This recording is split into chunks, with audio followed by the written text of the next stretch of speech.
বৌমাকে ঘরে তোল শঙ্খ। কে তুমি? আমি তোমাকে চিনি না।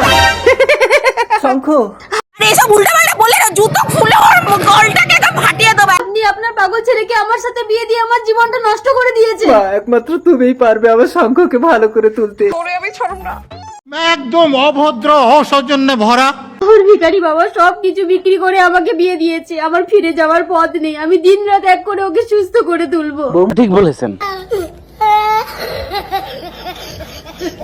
তুমি শঙ্খকে নিয়ে 6 মাসের জন্য কোথাও বেড়াতে যাও। 6 মাস পর আমি এখন সম্পূর্ণ সুস্থ। তুমি আমার কে হও পদ্ম? সেটা না হয় ঘরে গিয়েই বলবো। এই মেয়েটাকে আমার ভীষণ ভালো লেগেছে। তুমি কথা বলে আমার সাথে সেট করে দাও না পদ্ম। ওই মেয়েটা কি করবে শঙ্কর? তুমি কি চাইছো আমাকে বলো না, আমি তোমাকে দেবো। তার মানে তুমি আমাকে পাওয়ার জন্য আমার সেবা করছো? শঙ্খ, আমি যে কোনো ভাবে ওকে তোমার কাছে এনে দিচ্ছি। শুনুন,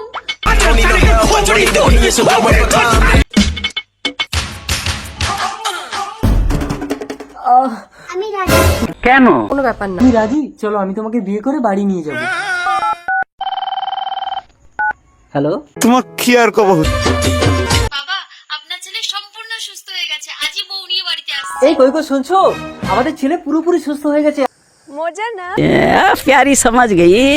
আজই বৌমাকে নিয়ে বাড়িতে আসছি। পদ্ম, আরে বেআই মশাই আসুন আসুন। 6 মাস মেয়েটাকে দেখিনি তাই একটু দেখতে এলাম। আমার ভুল হয়ে গেছে। ওরা তো 6 মাস ধরে বেড়াতে গেছিল, আজই আসছে। বসুন। বসবো না, মেয়েটাকে দেখেই চলে যাবো। কখনো ভাবিনি আমার মেয়ে এত বড় বাড়ির বউ হবে। কথা কি ক্লিয়ার না ভেজাল আছে? ওরা এসে গেছে। মা পদ্ম। বাবা, শঙ্খ, এটা কে? এ তোমার বৌমা বাবা। আস্তাগফিরুল্লাহ, আস্তাগফিরুল্লাহ, আস্তাগফিরুল্লাহ। শুনছো?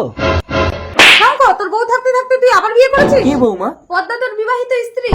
কেসটা তুমি ধরেই ফেলেছো। পদ্মা, এতদিন এই কথা আমাকে বলনি কেন? তোমার মানসিক ভারসাম্য ফিরিয়ে আনার জন্য আমি কখনোই তোমার মনের বিরুদ্ধে আচরণ করিনি শঙ্খ। বাপরে বাপ। ইস, মিথ্যে কথা। বাবা চলো, আমি তোমার ভাঙা ঘরে গিয়েই থাকবো। চল মা, আমি কষ্ট পাবো বলে তুই নিজের বুকে এত কষ্ট চেপে রেখেছিস।